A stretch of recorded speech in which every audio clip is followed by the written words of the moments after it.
5 different speaking events that we do. So if you're interested in learning more about those, you can definitely check that out on our website. We do videotape all of our sessions and put them on our YouTube channel. So this will be up shortly for us. And then we have one more for the season.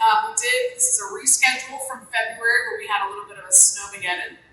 So if you're interested, come on back. It's going to be Thursday, June 5th is our last Naturally Speaking of the year. And we have Brantley Bassett coming from Hampton Roads Sanitary District to talk a lot about one of their projects that's going to really work with sea level rise. But tonight we are really excited to have Dr. Holly Gaff. We're going to learn about the ecology of ticks. I'm very excited. When we were talking to plan this, I was like, we should do this in May. Like, this makes sense, right? We're at the beginning of that season. So I hope you guys enjoy the talk. We're going to do questions and answers at the very end. So please continue to enjoy snacks and welcome. Awesome.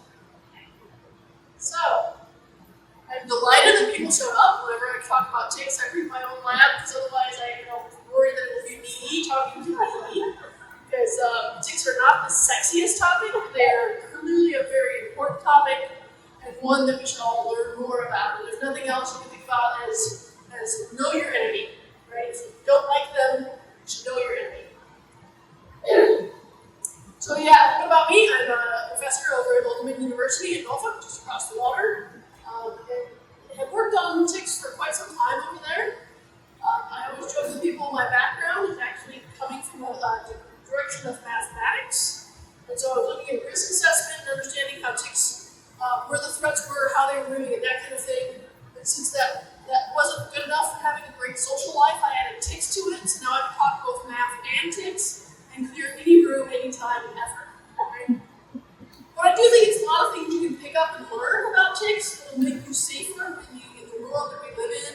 And so while we do research as academics, what we do it for is more for the understanding and the safety of people and animals in our world. So I'm certainly happy to talk a lot about biology of ticks, a little bit about our research project, some of the diseases, some of the things you need to be aware of, and I always end with my public health soapbox, and I will get on and at least make sure you're aware of what we do for safety. So I think the biggest thing is realizing some of the biology, because the biology helps you understand the weaknesses if there are any for ticks. Ticks are kind of little tanks. They're incredibly difficult to kill, and we'll talk about some of the things. But I think it's good to know what exactly a tick is. There's a lot of different ticks in the world, but not as many as other insects and other things, but ticks are not actually insects. Okay?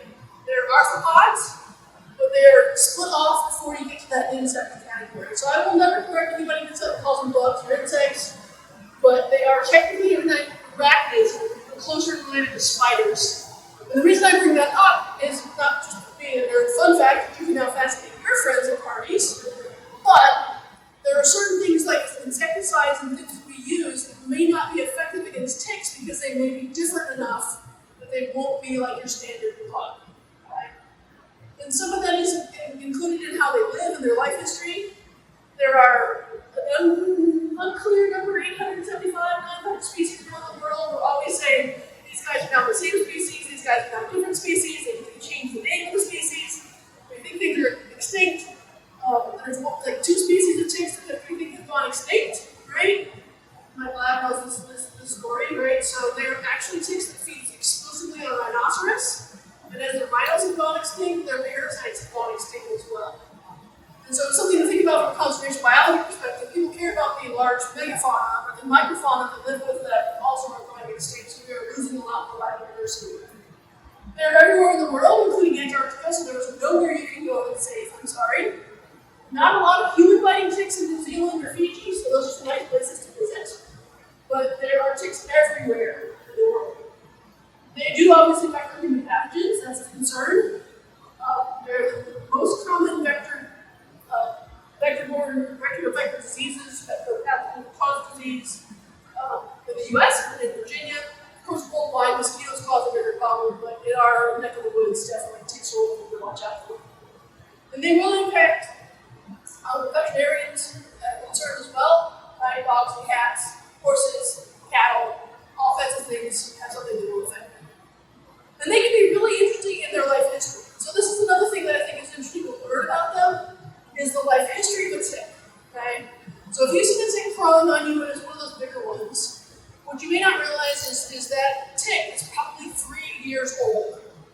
That's a really long life. And what's even more interesting about it, from studying it, thinking about understanding it, is during its life before that, it's only fed twice. So it comes up, it feeds, it'll drop off for months to years, it comes back and feeds again, it'll drop off for months to years, and the females at least will come out and feed. Some males of some species just mate and die, right? That's an interesting choice, but right? Others feed and mate multiple times, but still, they've lived for multiple years and been through a lot of changes in our environment to get to that phase. So we think about, again, getting to that ecology and why they're hard to understand and understand from a risk perspective is, think about everything that's happened in the last 3 years in Hampton Roads, from sea level rise to winter storms to hurricanes, all these changes. We build suburbs, we change our environments, the nature changes, rodent cycles come and go. And so those ticks are kind of a reflection of everything that's happened over a 3-year period. It's really hard to get all that into our brains. We're going to get into our studies to understand what we would expect to find in Hampton Roads this summer. I have no idea. That's what we're doing. Okay? Some ticks are different. They'll spend their whole life on one animal. Some ticks will spend part of their life on one animal, or the second animal. Some spend their lives on 3 different animals. And so there's a whole suite of different approaches to this life history. And this is a exotic life history, so there's 2 types of ticks. We only really have one here in Virginia. We have a second. It's called soft ticks, which I consider to be gross. They live for an average of 12 to 20 years. They feed 4 to 5 times during that. The oldest one, I haven't seen if she's died yet, but she turned 28 last year on some professor's desk in South Africa. I got handed down from a professor who was a grad student and was going through. She's still fine, right? Just waiting. I am not that patient to eat. These guys wait a long time to eat. And so it's pretty amazing, but they go through, they've been in the leaf litter, right? They just bury themselves in the soil. They're exposed to the environment. There's so much going on. They just go into this diapause, this stasis that allows them to survive long periods of time with very minimal energy use until they emerge again. Then house seeking, right? This is one thing we all want them to not house seek us. But it's cool how they find their hosts if you think about the biology. But they have 2 choices really. They can be an ambush tick, or they can be a hunter tick. Or something in between, a lot of them do a combination. The ambush ticks literally crawl the blade of grass and sit there and wait. It's a saving of energy, right? They can live longer, and then just wait for something to brush by. And then they jump on, or jump, and take the jump. They grab on and try to feed on that, right? Others literally sense their environment and chase you down, right? Most stars are one in our area that are very much a hunter tick, where you can see them coming across the leaf litter at you. Okay?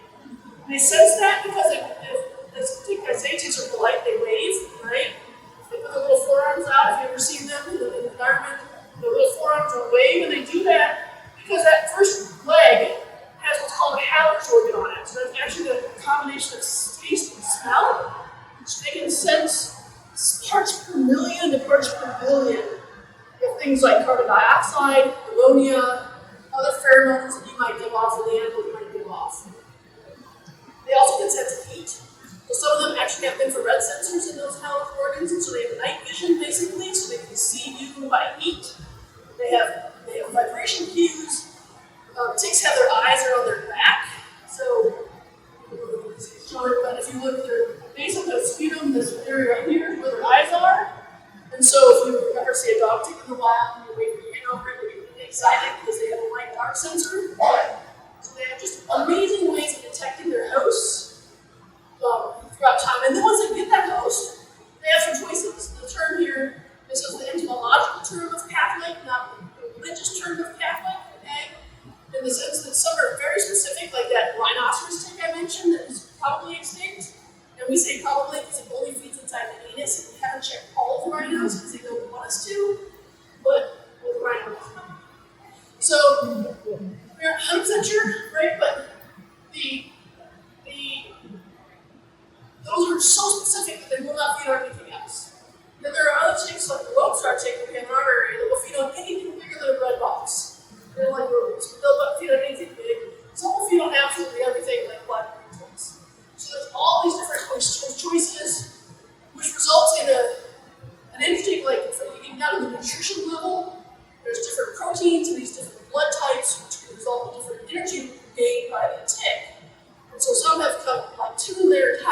nutrition to that one protein of the rhinoceros. And that's why it feeds on only that. Right? Otherwise, some are just much more generalists, but they may not get as much energy because it's not a perfect match to their nutrition needs. So, already getting more and more complex, right? Another thing I think is important is to understand how ticks feed. So people often, you see a tick immediately panic, but they do take a while to settle in. Okay?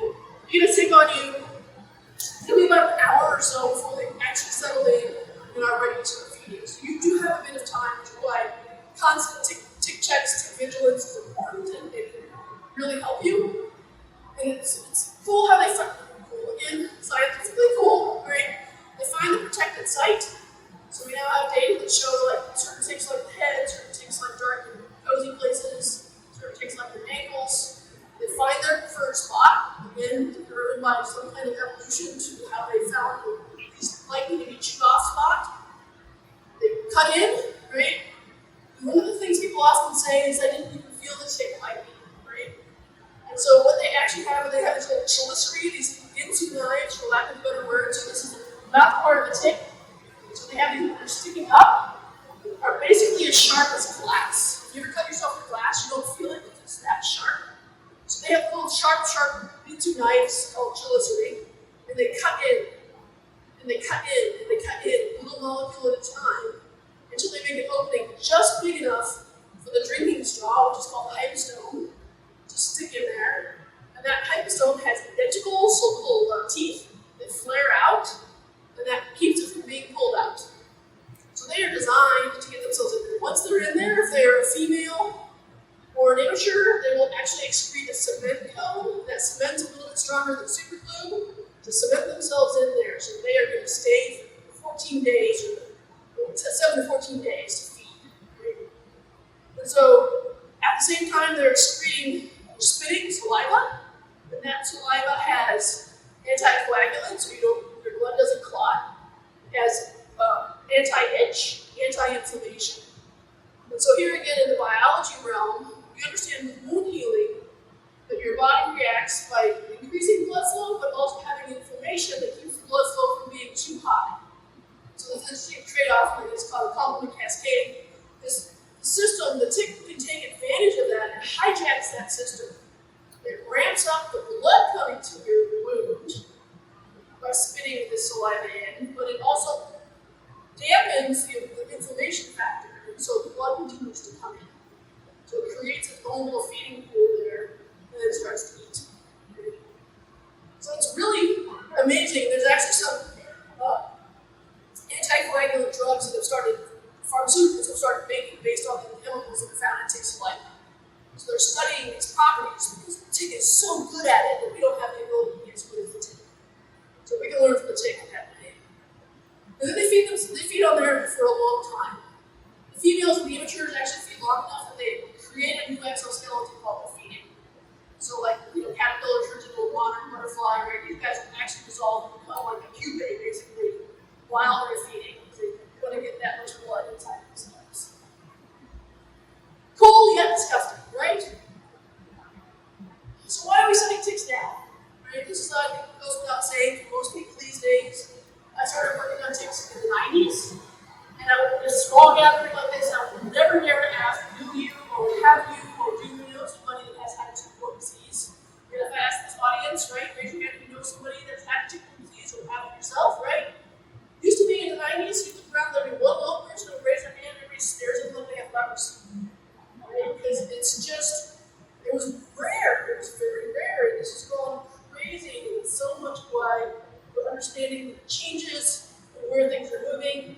It's moved into Virginia, it's certainly moved down through Virginia, North Carolina, now hitting South Carolina. We have things moving north, we have things moving south, and so we can get into some of the ecology of it, but it's a really complicated system where certainly you would expect climate change to have a northward movement, right? Warming of the climate. And there is a movement into Canada from that. But what we're seeing and experiencing here in Virginia is a little more of a southward movement, probably more related to habitat change. And so one of the interesting things as someone who believes in conservation biology is the return to having forests, but not quite all the way back to natural systems. We create the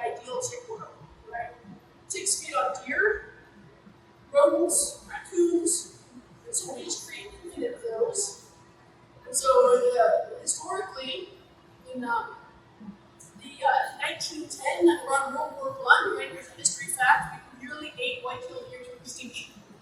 So the reason we have so many hunting rules is because we nearly drove them extinct, and so we protected them. Well, that great. We have a lot of them back. Now we have infinite ones, and the ones that were left were mostly up in New England, right? We were in an agrarian area. We had mostly farms. Industrial Revolution hit.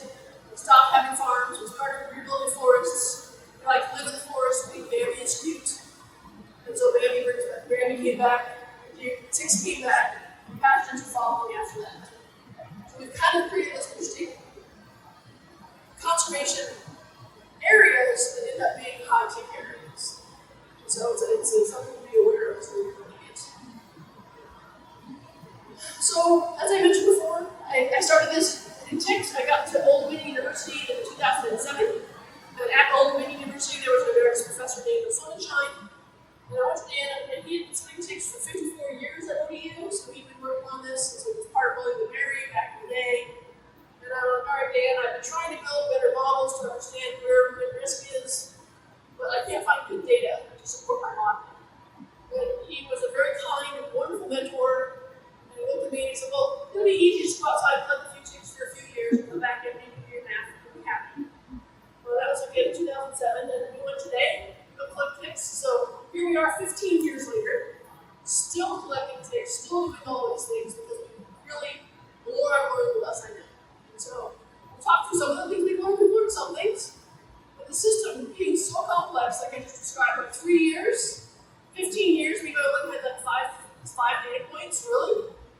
Right? You think there's some overlapping time frames, but really, we've had hurricanes, we've had winters with snow, without snow, and I'll show you some of the data that really has me scratching my head to try to figure out what's going on. So we collect ticks from the field, that's what we do for our research. The whole crew is out doing today, we bring them back, test them for pathogens, some of the other part of the crew does, and then put it all back together and try to make models to understand when and where it's moving. That's kind of the big picture, but we'll talk a bit about our data. Okay. So our collection sites are pretty much the entire Hampton Roads area. We've collected these sites every month since 2009. So we have an idea of how things have changed over time. How do you collect a tick, right? That's always a fun question. The easiest way is what we call flagging vegetation. That's what we're doing today. Take the white denim cloth, drag it through the vegetation, pick the ticks off it, put it in the vial, take it home. Right? But we also do some small mammal live tapping. We go to hunt check stations when they exist. We can stop the rope kill. That's really a sexy, fun thing to do. Veterinarians give us data. We get data from humans. We get data from birds. We get data from reptiles. We're trying to get a good picture of everything going on in our system.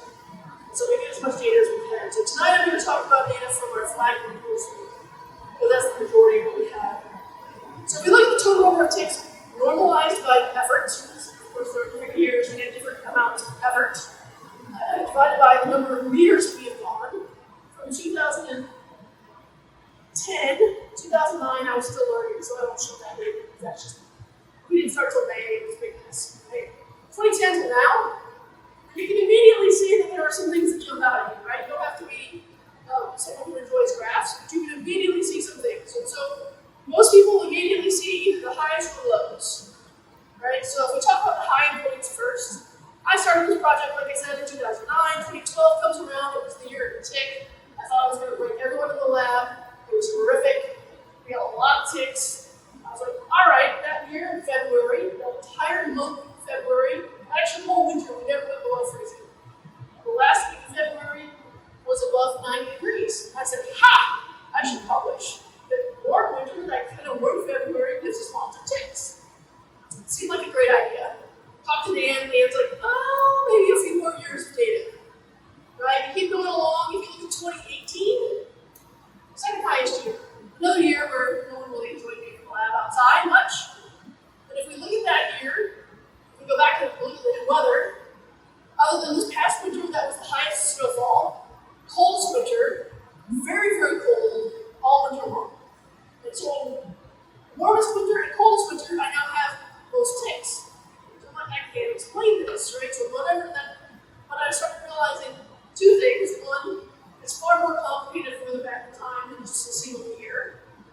And we're also only collecting what we now jokingly call in the lab loser ticks. Okay? So we are assuming that the animals get up earlier than we do, and so they will be there first. So I might get a lot of ticks collected if there are a lot of ticks, or if there are not many animals. Right? Because if there's not many animals to absorb the ticks, they're just waiting in that environment to move along. And so we've started trying to tease apart the differences of a cold winter might knock back the animal population, which might result in more ticks collected, not because there's more ticks that year, but because there's more surplus ticks or loser ticks. So it makes it even more complicated to try to figure out the data. Right? Then you look at our 2020 data, and everyone's like, ticks got COVID. They did not get COVID. We also went out, this was like the only field work we could do during COVID. Right? So we were very excited to go out and do things. We went out and collected ticks. We normalized for everything. Animals acted different during COVID, so maybe they did absorb them more because they were active more. I have no idea, right? Probably something more complicated than that. And again, I was like, well, this is kind of interesting. And then we had 2024, which was almost like 2020. So we have something going on in our area that I have yet not figured out exactly what's driving these longer-term big trends. But it's interesting. Now you see why I need more than 15 years of data, right? We only have a couple of these episodes and haven't had enough of them to really statistically say the project. But I'm not standing up here to say I don't know anything, right? So let's talk about what we do now. So first, a kind of a caveat of this. So when I say total ticks, the majority of what we collect are lone stars. So the dynamics we see in that map are driven by the lone star tick. And we'll talk about our tick species here in a second to make sure we're all awareness of what each one can do to you. But what's interesting to me is, so that's the dynamics of 2018, 2012 being high, 2020, 2024 being low, really a low star phenomenon. If I look at my other species, like the ones that can transmit the pathogens that cause Lyme disease, babesiosis, anaplasmosis, and all of that, I get completely different trends. Same environment, same collection, same everything, same hosts, different outcome. Right? If I drill into the other ones that we also get, each of them has a different dynamic going on in the same systems in the same area.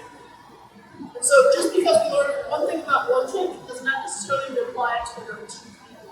So they're hyper-local, species specific, site specific.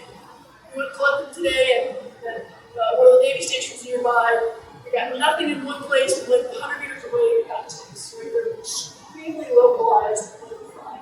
Which makes it infuriating to try to find, but that's what it is.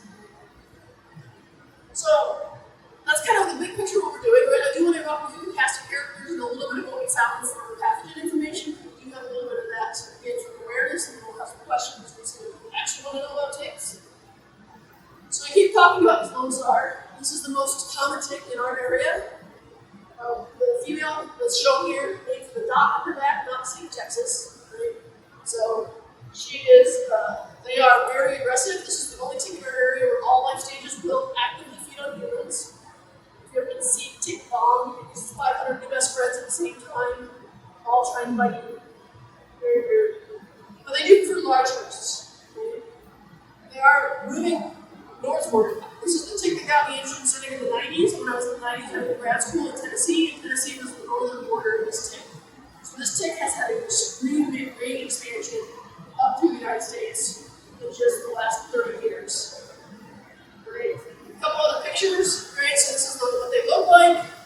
So this is the dreaded lone star larvae, where you get 500 best friends at the same time. Yeah, I know we all need to have nightmares and pictures for the rest of the night. You're welcome. Right? When they're fully indoors, they get very chunky. I mean, that's like one of you have those legs out. You can see those little legs out waving to smell you, see what they want to eat. Right? Yeah, the picture. Let's see if this will run. You can kind of see them moving. See them on a boot, right? So there are larvae, there are nymphs larvae on that one, and there are nymphs moving on this boot. Just a reminder of how tiny they are. Right? They are everywhere. You will find them mostly in woods and ecotones, so edges. They don't necessarily come up as much in open grass areas. You will still find them a little bit, but definitely something you'll run into in ecotone in woods. This one can give you Ehrlichia jaffensis, or different ways of getting ehrlichiosis. Not a very common disease, right? But it is one like almost every, and if I give you the symptoms of these, they're all the same. Fever, don't feel well, aches, pain, anything like that. If we look at our case counts in the last few years, this is impacted by COVID, so there's still delays in the data coming out. 2020 drop is probably not a biological drop, it's probably a reporting drop, but it has definitely increased over time. We look at the where, we are living in the belt where this is common. Right? Still not as common as things like Lyme disease or Rocky Mountain spotted fever, but it's one to be aware of. It's a nasty one. And when we test our ticks, we rarely find it, but when we do, it's really focal. So we find these hot spots where up to 5 to 8% of the ticks in a single location in a single year will be positive. So probably a positive deer was there, and then we got a year ago, right? So it would be a deer a year ago slept there, didn't feel well, left a whole bunch of infected ticks. And so a year later, when you come back, you'll find all those ticks in that one spot. So it's around, right? So this is Lone Star, right? The other thing Lone Star can give you is what's called Southern Tick-associated rash illness, or star eye. This looks like people make panic about Lyme disease. This tick cannot biologically transmit the pathogen that causes Lyme disease. That doesn't mean it can make you sick, right? But it can't give you true Lyme disease.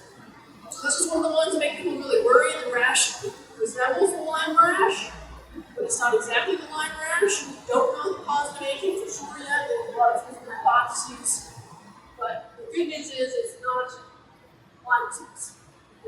It's still be annoying, it's still be itchy, talk to your doctor. But the geographic location matches Lone Stars, and so that's what we do.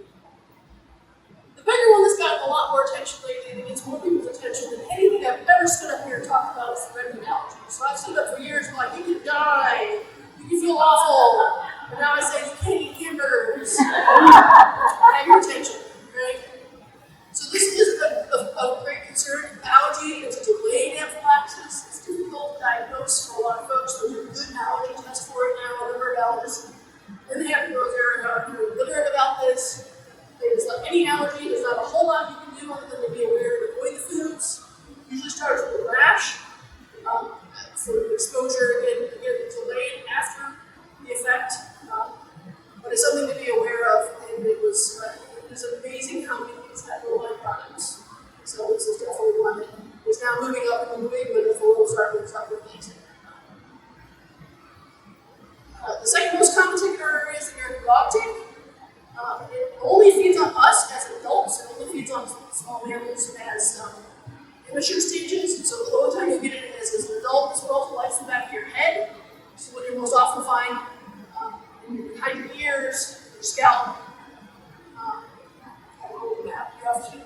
They just renamed the Pacific side of this. Just got named to a new species. So ignore that part. But it's pretty much everywhere in the U.S. on the eastern half.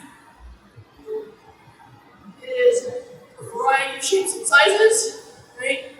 Again, you can see that this is a sit and wait tick. They will crawl up the blade of grass and sit there with its little foot out and smelling you until you find something that wants to feed on and grab on or it walks by. So here's you see the speed of them. This is the guy running. And so they will run certain distances. Also, just goes through a bit. This one you will find in tall grass. So this is usually where the old wives' tale or the grandma's recommendation of don't run through tall grass, you get ticks. Back in the day, this was the only one that was really in the area, and so that's where that came from. So now you'll see that there are ticks in all the habitats that you think about, but this is the one that run into the grass. And it's also the one that came around because of some concern about Rocky Mountain spotted fever, which is probably the most has the highest case fatality of any of the tick-borne diseases. Bacterial that we talk about, viruses are worse, but viruses scare me, so we don't talk about those much. The bacterial ones, the Rocky Mountain spotted fever, has a high case fatality rate. It's been reportable since the 20s. Good news is, in all the ticks we've tested up until this point, we have not found a single positive tick. We have tested thousands of ticks at this point, hundreds of thousands, and we have not yet found rickettsia rickettsii, the agent that causes this actual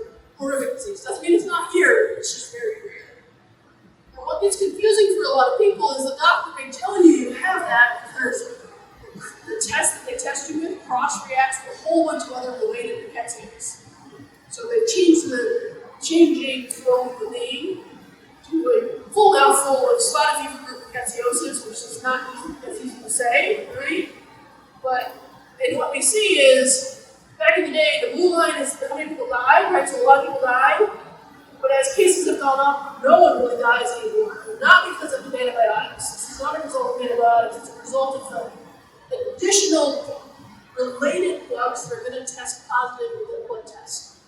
The blood test cross-reacts and is not specific. And so, good news is it's treated the same way. From a patient perspective and a doctor perspective, it doesn't matter. From a biological study perspective, it's a little bit annoying to not know exactly which bug you had to be able to compare it. Then the one that really bothers everybody, black-legged tick. This one has the most pathogens for humans. It is not as aggressive down here, but it's coming, right? So it is all types of shapes and sizes. So we look at the nymphs. They are incredibly tiny, right? These tiny guys. When we worry about missing them, the size of a poppy seed, like your ankles, hard to find. They will find you all. They get bigger, the females get bigger. And it used to be there were two separate species. There was a northern species and a southern species. And then they said they could intermingle so they could produce viable offspring with one species. But behaviorally, I think they're still different. Right? The northern one is very aggressive. The southern one is polite. Lots of sociological studies you can get there, but very different in how they were. Here in Newport News, you were actually very close. So we in the Hampton Roads south side have the very lazy southern activity scavenger grass. Somewhere around Yorktown to Richmond, it changes over to the aggressive form. So somewhere in this area, especially in the Asia Super here, that's your project is to find that, figure out what's going on with that, so we can ask her about that later. But it's an interesting change of behavior. Just by going to York River State Park, you might find something different when you sit down and back in the National Wildlife Refuge. So we're very close to that change. These guys will never be in tall grass. They're definitely an ecotone, natural woods kind of creature. Is what they like. But of course, like Lyme disease, right? This is the one we all know. The one that's of great concern health-wise. It's the most common one. It can cause all the usual things that you've probably heard of. One comment I will make from the pediatric rash perspective is that it's not a good diagnostic tool for persons of color. So it's something to be aware from a physician and a medical perspective to not rely on that. It's also somewhere between 20 and 70% of cases don't have it, or very weird looking, or like a standard bullseye rash. So don't assume you don't have it because you don't have that rash. And treatment, doxycycline, is every tick-borne disease I talked about as far as the doxycycline is your solution. So, and the cases have jumped, right?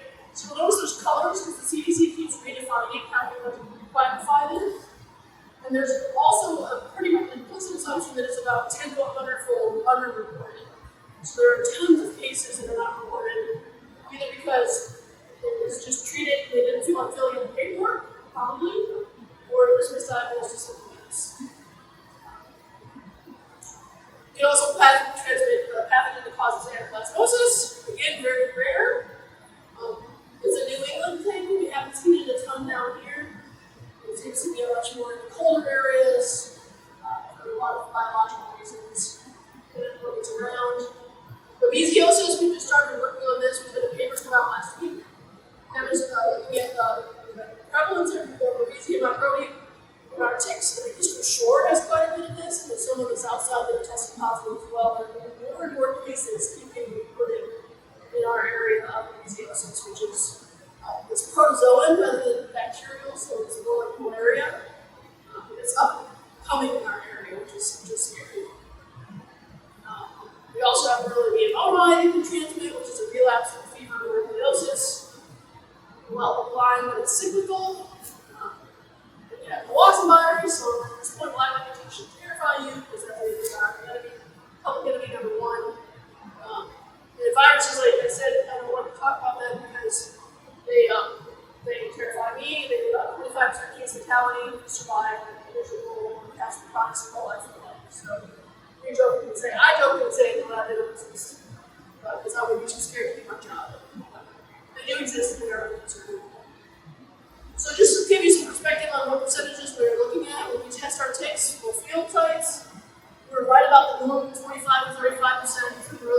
why that causes Lyme disease. Right?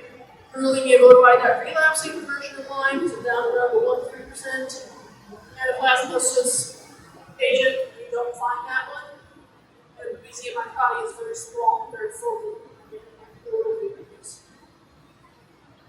So the last tick we're going to talk about is the Gulf Coast tick. It's a newer tick.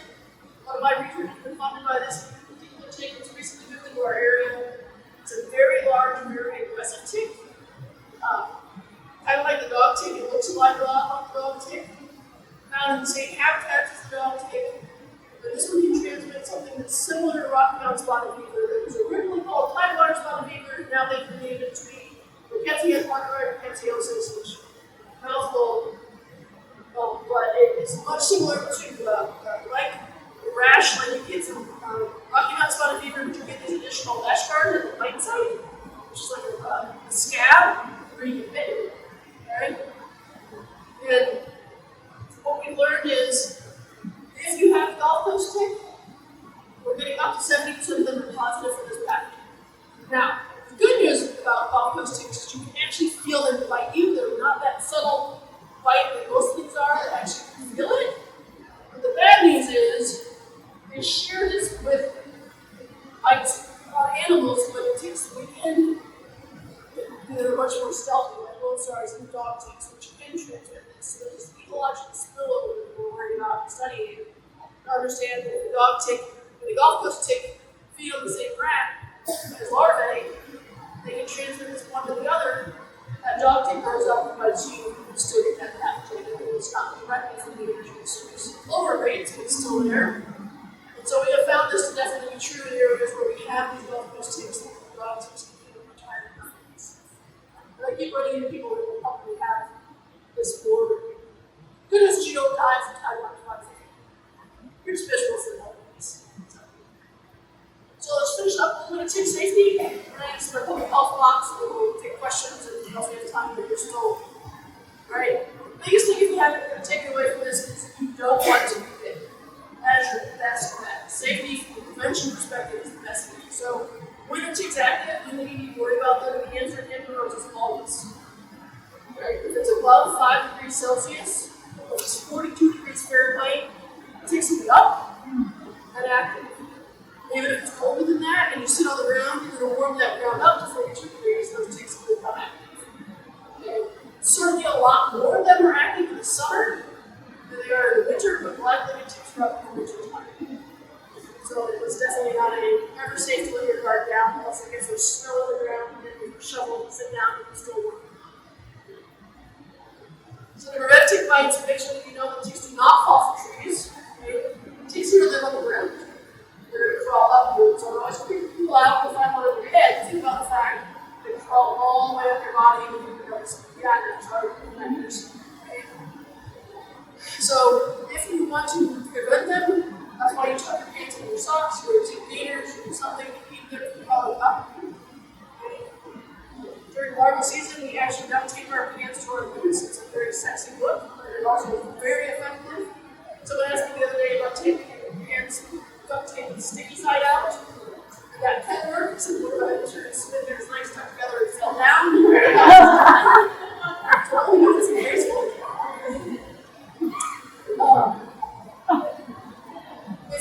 So first step, prevention, right? Tick check, tick check, tick check. And do not wash off in the shower. It's a great place to feel for them. Tactile, they're much more tactile than visual a lot of times. Feel for anything that feels weird. But don't assume they're going to wash off. Remember, they've cemented themselves in there to try to stay for 14 days. They're not going to just wash off easily. Check everywhere. That's what friends are for. Right? Check your entire body, so mirror if you don't have friends. See if you can find them. The other prevention is if you will believe in chemicals. Right now, everybody is going for chemical use, but deep blue sock. But for the Lone Star tick, we have heard the method is way more effective. It is not to use on your skin. Follow all label instructions. Don't use it. Don't put it on wet around cats. Right? There's all kinds of descriptions. Once it's dry, it's safe. Insect shield clothing has it built in. So they're going to be treated. Military uniforms have this now. Razors have this now. Make sure you're boots before we go out. Use it's a neurotoxin. I also, if you don't want it on you at all, I would say just treat your shoes. That's the best bet. If you don't even want to do that, treat your car mats because we know where ticks are. Right? So if you treat my car mats and treat my boots, there's a lot to kill ticks. Try and prevent them before they get there. If you have the unfortunate not having them at a time, we do want to remove them as quick as possible. They will not back out with matches. They will not back. Don't wait for them to get themselves out. Use a pair of tweezers. Although CDC now says you can use your fingernails, you can do whatever to pull gently out. Okay. Disinfect the area, save the tick. It is useful. We do testing the ticks. You can also get an idea of what tick it was and know what happened to exposed to. Okay, so we do. Donate any ticks from yourselves for free to put into our data set, or we will test them for a fee. It is not medical diagnosis in any way, shape, or form. It is information for you. And it's nice to know what kind of things the key is the prevention. So we don't have Twitter anymore, but we do still have Facebook and Instagram. So we follow our group, what we do, and where we go. There's really a lot of current and former grad students on the list, lots of interns and tireless people. Funding from their agency CDC as long as they exist. We'll keep working on all of those. Questions?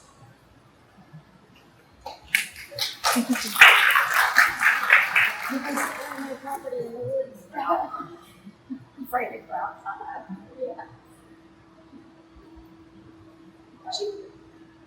Yeah. What is the reproduction like? Do you need to? I have a memory from when I was little. I had a friend who supposedly had tick babies under her skin. I know that's really horrible. Sorry, everyone. Yeah, no, so ticks will, when the female, so the question is about tick reproduction, right? So when the mom and tick and the dad tick really love each other, they will mate, right? And then the female will lay her eggs over a period of time on the ground. And then more than likely what they have is either one of those larval bombs, because all of those egg masses will come live at the same time and they'll win those 500 little friends. And they are tiny, but they don't burrow into your skin. Chiggers will burrow into your skin. So it's more likely people mix up chiggers and worms a lot. So one is getting it into your skin a little bit more, or other worse scary things than ticks. But a lot of ticks are what do you feel like?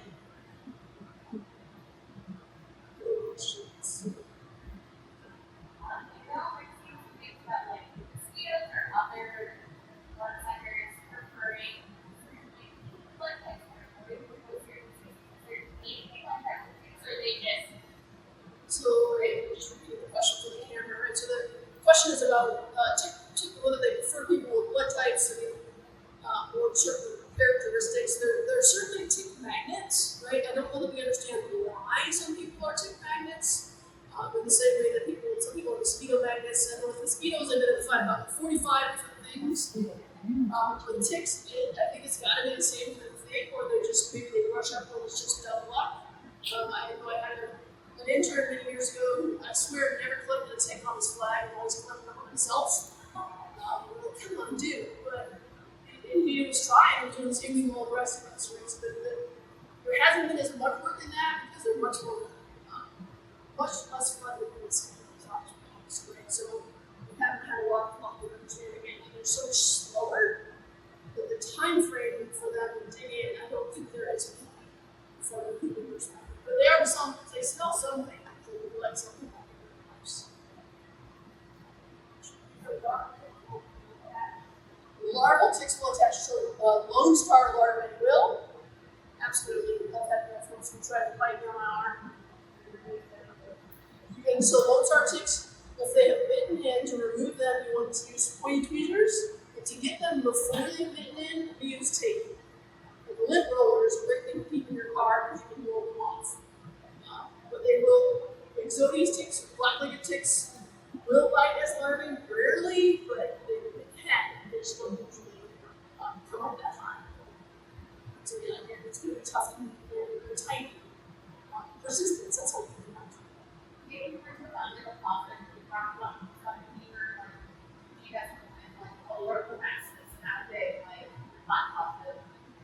So all that positive tick that we're finding. So the question is about the whole rickettsial science that we're doing. ticks. And we certainly work with VTA for the Department of Health and the CDC, and you come out and talk to people like you.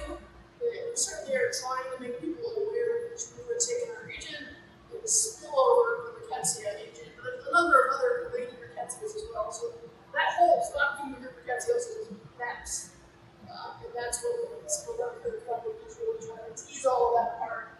But at least get the information out. And then good news is if you treat it with doxycycline, it doesn't really matter what pathogen it was. But we definitely work with folks to try to make sure people are aware if you get that eschar at your right site, you probably have this with partner eye. Real track it down.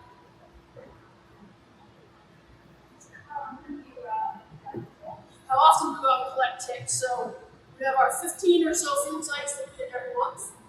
In the winter, fall, and spring, and twice a month this year in the summer. So most of the results every couple of days. In the summer, we hit every city and county in the eastern 2/3 of Virginia. So it's every day it's not raining and these guys have been, this is a crew over here. So these guys have to go out and collect. Collected about 350,000 ticks at this point to be processed. There's been a good year to update that for us. Is that no debt?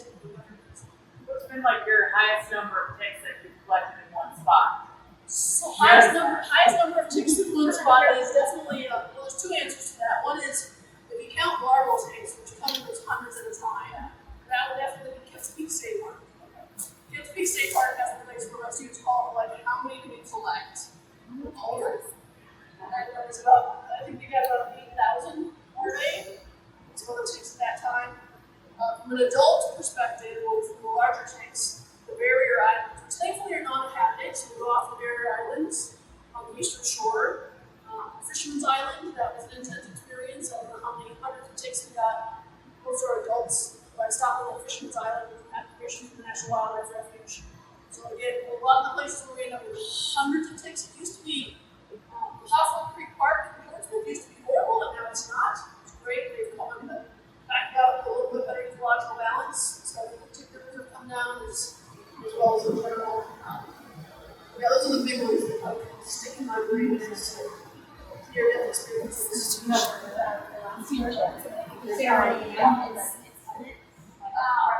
So the predator, right? So also the question comes up, what good are ticks, right? So let's talk about two positive things maybe.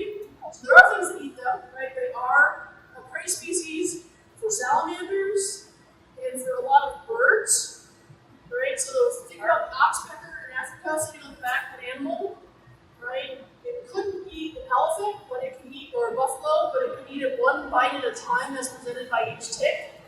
And so when a tick is fully gorged on the ground, it's a protein bar walking away, right? So there are a lot of animals that will eat it. And so that is that you provide a food source. They also, as horrific as it is, they will exsanguinate or eliminate weak animals, and so they help keep the animals strong. And the one surefire way if you want to get rid of your ticks, if you get rid of one in fire ants, they will get rid of ticks. Because they drive the animals out. So use your choice. I got about fire. Same technique. Any other questions? Vaccines. Vaccines. So the question about vaccines. There is a Lyme disease vaccine that is in final stages of development. It would have been released, but the COVID vaccine backlash has delayed it because the companies are worried it will make market value because people are so anti-vaccine right now. So hopefully it will be out soon. You can certainly vaccinate the dog, but human vaccine will hopefully be back on the market here in the next year or two. Once they have passed that phase. Can the dog vaccine work on humans? The particular related orthoid impact dogs are different than the ones that impact humans. So it's a much easier vaccine to create, which is why it was one in the first place. There's only 4 serotypes that truly generally impact dogs. So that's why it would do that. Hopefully we'll be able to market soon.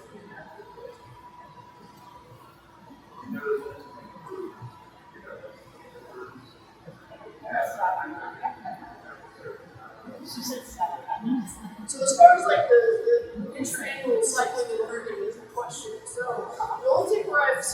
that distinctively is there's one called Exotis birdies. There's a bird tick related to the black-legged tick. In this area, only has adults every 3 years. So you'll only get marinated 1 year, you only get nymphs the next year, you only get adults in the third year. But other than that, I think it's far more animal dependent and environmental dependent. It doesn't have those longer periods. I think the sausage is you don't have that for most of the times.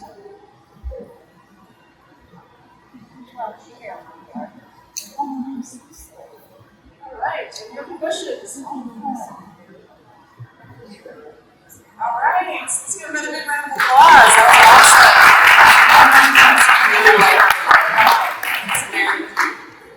Thank you guys so much for coming out tonight. Really appreciate your support and coming and learning with us. I hope to see you guys on June 5th, and then of course back again next year for our next series. And if you ever have any ideas of kind of topics or talks that you want to hear, please let us know. But you guys drive safe and enjoy the rest of your evening. Thank you.